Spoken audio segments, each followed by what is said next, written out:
a certain number is the maximum of the two numbers, right? But the way to do that is kind of complicated because, I cannot, the thing I want to print on the screen, part of that comes from a variable and part of that is just literal string. So what I need in this case is to rely on, where is it? Operators. I have to rely on the join operator. So I can put it here. The first part of the join is my variable z, which I use to store the maximum. And the second part is the literal string, which starts with a single space, is the maximum. And that's my answer. Just to make it more fun, I'm going to make it go meow, and then I can terminate my program. Go to the control part here, and go to stop script, and that stops my program. In other words, I have just written a program to find the maximum of two values using Scratch. Okay. Are there any questions about the programming interface itself? Yep, go ahead. You were mentioning earlier that apparently you put in all the right ones for the syntax. Right. It won't fit. If you try to put in the wrong one, that's what I was going to ask you to do is try to put something in there that won't fit. Sure. Yeah, absolutely. Like for for operators, if I specify something that's Boolean, it won't fit into the 10 seconds. See, I can put it over, it just won't change it. Okay? Is that what you're talking about? Yeah. Yep. Are these variables global variables, all global variables? Yeah, this particular interface or this particular language does not have subroutines. And without subroutines, it doesn't make any sense to have local variables. Because, remember, the context of a local variable is it has to be inside a subroutine, at least in this class. So now we can run the program. The program is not going to be that exciting because we know this logic already, but it still kind of helps to run the program. It is running the program right now because I click the green flag. It tells me to input a number. Okay, let's say 12 this time. I click the check button. It now moves on to the second question. Input another number. Okay, let's say 23. It figures out the answer is 23, and then it waits 10 seconds, and it goes meow. Okay. Yep. Does this create an executable that can be ran outside of Scratch? Yes, but it creates a Java file, not an executable that you can run natively on a PC. If I look under files, you can export sprite. No, that's not it. You have to go to share. You can share the project online.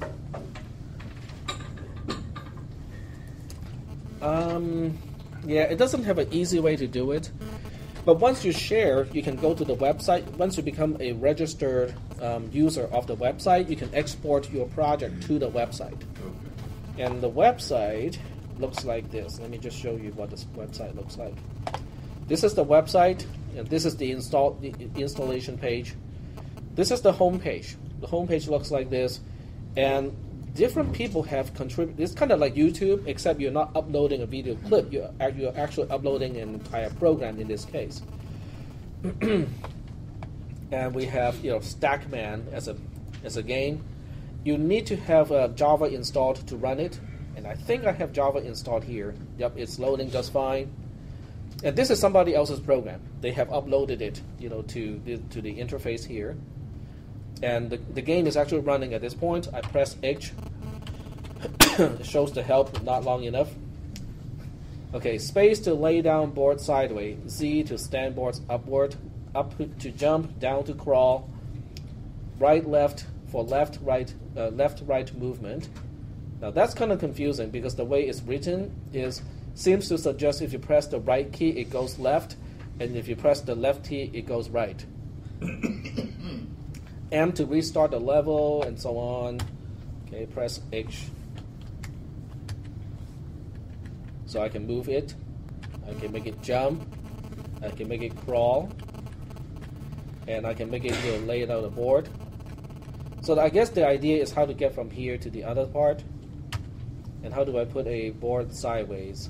Space. Okay. Yes, Tech is playing a game in the class.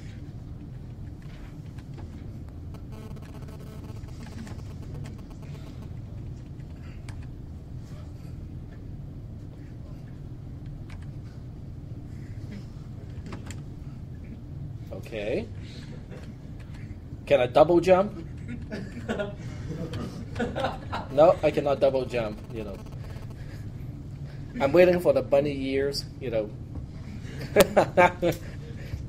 Smash Bro. So now we can lay down more blocks. Now this is interesting because considering, this entire program is written in Scratch. Okay, using just the blocks that we have talked about, or at least some of the blocks. We haven't talked about all the blocks, but the entire program is put together using a visual programming language. Yeah, it's not really like it's not like a Nintendo game. Okay, it definitely doesn't have the elements of the audio and the visual and whatnot, but it is a very good interface to try out your programming skills. Okay. Because it is free, and 2, there's no syntax to learn, and 3, it can be quite fun too. Even with Visual Basic, you can write a program that is interactive, but to write a Visual Basic program to utilize sprites, to have sounds, to have all those effects can be a little bit it's not that easy. With Scratch, you can do it. Okay. Are there any questions about this? Now, I want to try one thing. I want to see if I want to see if I can put a board horizontally when I'm jumping. No. No. Yep. Is this written in Java? Is that why it has Java executable file? Yes, it is. The ID itself is written in Java. When you export your program to the interface here, you're exporting the code to the Scratch website. The server on the Scratch website will compile the program into Java before it is published so that other people can also run your program. Now, some of these programs are not games. In other words, they are not programmatic. Some of these are basically just visual stuff. Sign-in sheet? No? Okay, I thought you were asking for the sign-in sheet. No, I was trying to make sure everybody else. Okay. So in this case, it's this one is just emulating. You can change the types of visual effect because the program can detect the click events. So this one is kind of nice. Yeah. On click, got focus. Kind of like that, except in Scratch it's easier too. I mean, it has its own way of detecting events. Remixing, okay, that could be interesting. What do I do? Favorite Christmas candy.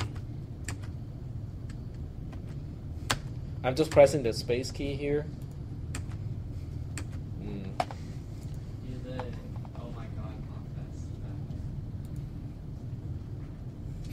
OMG. Flag. A competition.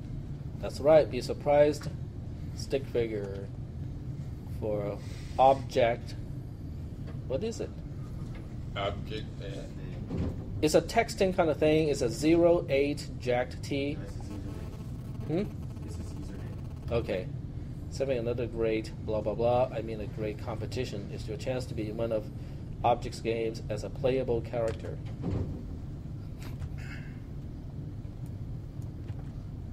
Okay, doesn't seem very interesting to me. But anyway, you can see what other people have done with Scratch. It can be very lame, like the last few ones that we have looked at. It can be kind of interesting, like the stick game, the Stackman game, that we just saw a little bit earlier. And the whole point is you can have fun.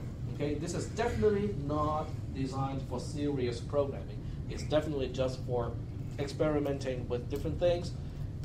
My 10-year-old, then about 8 years old, when I first, got this, I wrote a program to draw polygons, okay, to draw a rectangle and a triangle, and she was able to modify that program to kind of have variations, on those, particular themes. She was not able to come up with a program entirely, but once she saw my program, she was able to understand enough to modify the program to do things that she wants it to do. Okay, and I think it has to do with there's no syntax to learn. Everything is just dragging a block, dropping it into your program, and that's it. That's the entire programming interface. Okay, so people in this class, for students in this class, there won't be any homework assignments. On the other hand, it is a great way to kind of just exercise your programming skills. I don't talk about program design too much in this class. I focus more on the mechanisms of a program.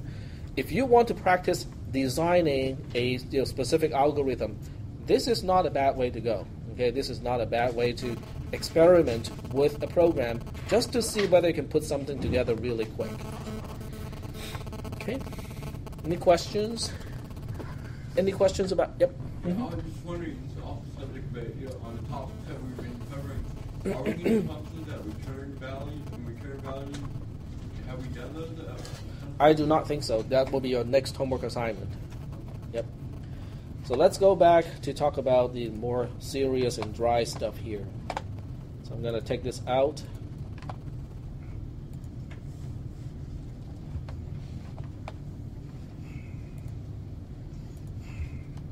Go back to this class. The first thing I want to do is to talk about the homework assignment that was due just about half an hour ago.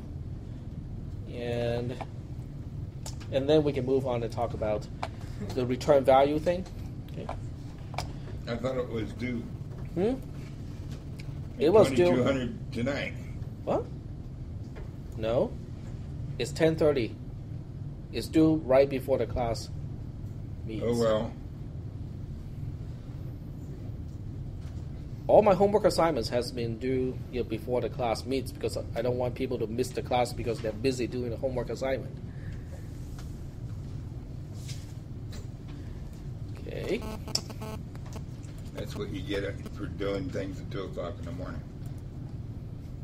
I do that all the time. If you guys have been checking when I go online, you can see that I'm usually online at 1 a.m. for sure.